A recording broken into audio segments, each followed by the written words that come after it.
Bitzi's breakup is the second segment of the first episode of the 8th season of Arthur, and this actually feels a little premature. I don't know if it's just because I've been binge watching Arthur, but I feel like Bitzi only started dating somebody a few episodes back, certainly not that long ago.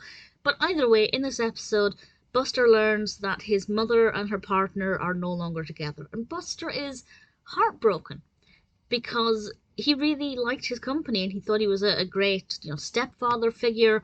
And he also wants his mother to be happy, and he worries she'll end up getting a boyfriend further down the line who's not very nice. And he decides that he's going to do what he can to try and stop the breakup from happening.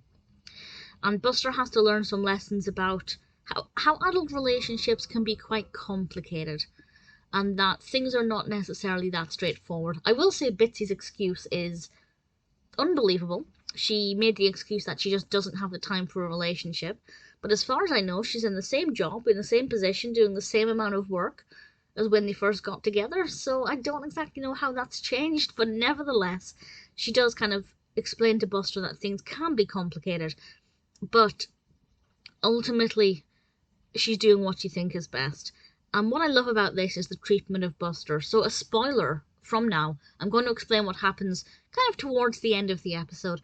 And towards the end, we learn that Buster is actually going to still keep seeing his mother's partner, and they're going to still spend time together. And his mother has clearly acknowledged that while she doesn't have time for this relationship, it meant something to Buster.